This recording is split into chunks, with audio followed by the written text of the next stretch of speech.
महायुतीच्या समन्वय समितीच्या बैठकीला भाजप नेते गैरहजर, जिल्हा पातळीवरील अहवालाचा पत्ताच नाही। निवडणुकीत भाजप युतीत की स्वबळावर, सवाल कायम।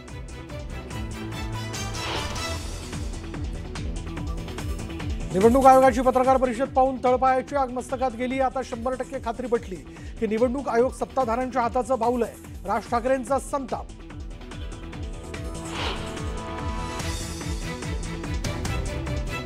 मतदार याद्यांच्या गोळावर मात्र कोणतंही ठोस उत्तर नाही। दुबार मतदानासंदर्भात निवडणूक आयोगाकडून दक्षता, दुबार मतदारांच्या नावापुढे डबल स्टार असणार।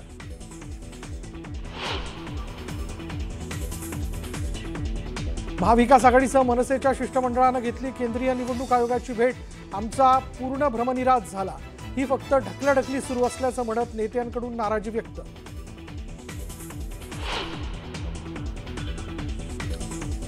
सरकारला दगाबाज रे म्हणत उद्धव ठाकरेंचा उद्यापासून 4 दिवस मराठवाडा दौरा। अतिवृष्टीनं नुकसान झालेल्या शेतकऱ्यांना नुकसान भरपाई मिळाली की नाही याचा घेणार आढावा।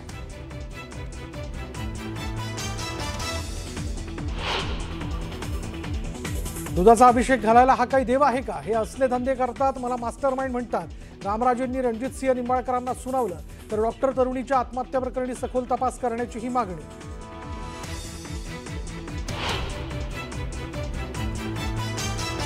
पुणे पुन्हा आदरलं। शहराच्या मध्यवर्ती भागात दिवसाढवळ्या 17 वर्षीय तरुणाची कोयत्यानं वार करत हत्या। 3 अल्पवयीन आरोपींना पोलिसांकडून अटक, पुढील तपास सुरू।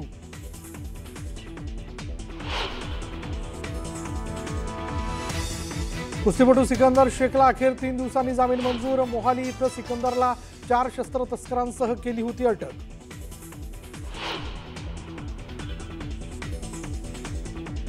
डोंबिवलीतील शास्त्रीनगर रुग्णालयात रुग्णांच्या नातेवाईकांचा पुन्हा गोंधळ। महिला डॉक्टरवर स्वतःला कोंडून घेण्याची आली वेळ। घटनेचा व्हिडिओ व्हायरल।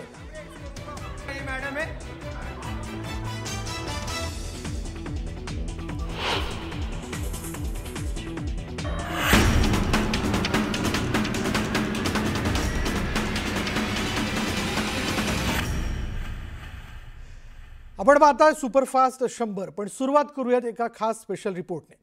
महाराष्ट्राच्या राजकारणात नैतिकता वगैरे आता काहीच राहिलेलं नाहीये आणि ज्याच्यावर आरोप केले त्याला भ्रष्टाचारी म्हटलं गेलं तो 4 दिवसांनी स्वीकारला जातो, हे आता न्यू नॉर्मल झालंय।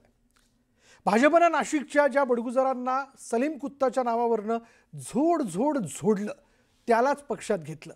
आता त्याला बरेच दिवस झाले, पण मित्रपक्ष असलेल्या शिंदेंच्या शिवसेनेच्या मनातली खदखद आता बाहेर पडली आहे।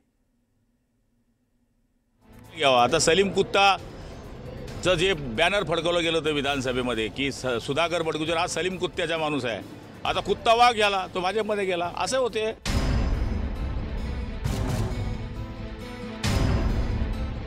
एका राजकीय पक्षाचा प्रमुख पदाधिकारी त्याच्यावर पार्टी करतो। सुधाकर बडगुजर हा कोणाच्या ताकदीमुळे हे करतोय? राज्याचे पाणी पुरवठा मंत्री गुलाबराव पाटील काय म्हणाले ते? आता कुत्ता वाघ गेला तो भाजपमध्ये गेला, असे होते।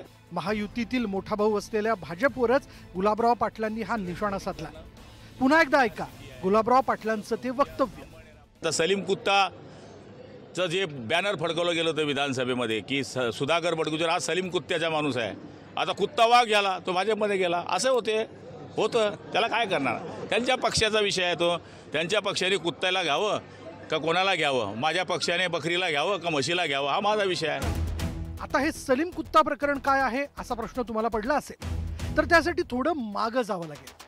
अंडरवर्ल्ड डॉन दाऊद इब्राहिमचा हस्तक सलीम कुत्ताशी संबंधांवरून सुधाकर बडगुजरांविरोधात भाजपनं एकेकाळी रान पेटवलं होतं। नाशिकच्या आडगाव या परिसरात 24 मे 2016 रोजी झालेल्या एका पार्टीत सलीम कुत्तासोबत सुधाकर बडगुजरांचा डान्स करतानाचा व्हिडिओ काही महिन्यांपूर्वी नितेश राणेंनी उघड केला होता। त्यावेळी बडगुजर हे ठाकरेंच्या शिवसेनेत होते। विशेष म्हणजे त्यावेळी हिवाळी अधिवेशनात नितेश राणेंनी हा मुद्दा लावून धरला होता। जेव्हा पेरोलवर बाहेर होता आणि पेरोलच्या बाहेर असताना शेवटच्या दिवशी अध्यक्ष महोदय, दुसऱ्या दिवशी जेलमध्ये पेरोलच्या शेवटच्या दिवशी अध्यक्ष मध्ये तो पार्टी करतो एका बरोबर। बाटा सेनेचा जो नाशिकचा महानगर प्रमुख सुधाकर बडगुजर ह्याच्याबरोबर अध्यक्ष महोदय पार्टी करतो। एक मिनिट अध्यक्ष महोदय हा फोटोग्राफ पण माझ्याकडे। या आरोपानंतर मुख्यमंत्री फडणवीसांनी चौकशीसाठी एसआयटीची स्थापना केली होती। तसंच सुधाकर बडगुजरांविरोधात UAPA अंतर्गत गुन्हाही दाखल झाला होता। सलीम कुत्ताशी बडगुजरांच्या असलेल्या संबंधांवरून हे सगळं राजकीय महाभारत घडलं होतं। पण हेच बडगुजर काही दिवसांपूर्वी भाजपात डेरे दाखल झाले।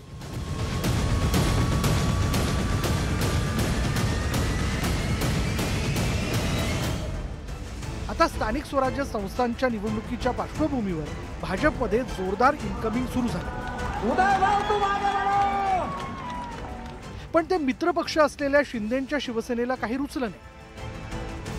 काय म्हणले ते, कोणतं पाईप चोरला घेतलं का? तर पाईप चोर घेऊ का कोणी घेऊ हा त्यांचा विषय आहे, कोणत्या पक्षामध्ये कोणाला घ्यावा। आता सलीम कुत्ताचं जे बॅनर फडकवलं गेलं होतं विधानसभेमध्ये की सुधाकर बडगुजर हा सलीम कुत्त्याचा माणूस आहे, आता कुत्ता वाघ गेला तो भाजपमध्ये गेला, असं होतं त्याला काय करणार?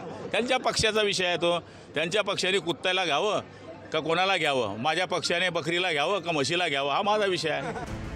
राज्यात स्थानिक स्वराज्य संस्थांच्या निवडणुकीपूर्वीच शिवसेना आणि भाजप नेत्यांमध्ये कलगीतुरा सुरू झालाय। त्यातूनच कुत्ता प्रकरणामध्ये आरोप प्रत्यारोपांच्या फैरी झडू लागल्या। Bureau report, news 18 Lokmat. आणि आता आपण जाणून घेणार आहोत सुपरफास्ट 100। राज्य निवडणूक आयोगाने 246 नगर परिषद आणि 42 नगरपंचायतींच्या निवडणुकांची घोषणा केली आहे। 2 डिसेंबरला मतदान होणार आहे, तर 3 डिसेंबरला मतमोजणी पार पडेल। नगर परिषद आणि नगरपालिकांच्या निवडणुकीसाठी 7 नोव्हेंबरला मतदार यादी प्रसिद्ध केली जाणार आहे। EVM द्वारेच निवडणूक घेतली जाणार असल्याची माहिती निवडणूक आयोगाने दिली।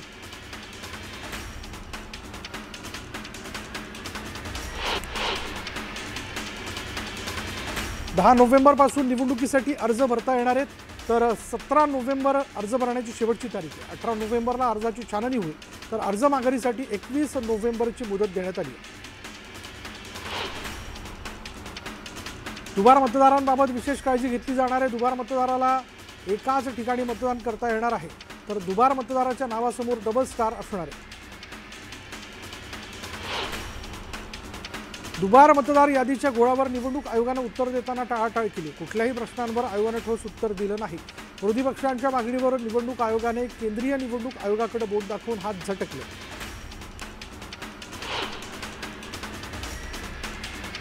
महाविकास आघाडीसह मनसेच्या शिष्टमंडळानं केंद्रीय निवडणूक आयोगाची भेट घेतली। आमचा पूर्ण भ्रमनिरास झाला, ही फक्त ढकलाढकली सुरू असल्याचं म्हणत नेत्यांकडून नाराजी व्यक्त करण्यात आली। ही निवडणूक लोकशाहीला अनुसरून नाही, फसव्या निवडणुका होण्याची शक्यता आहे असं म्हणत संदीप देशपांडेंनी निवडणूक आयोगावर टीका केली। निवडणुकीच्या घोषणेनंतर मनसेच्या संदीप देशपांडेंनी नाराजी व्यक्त केली।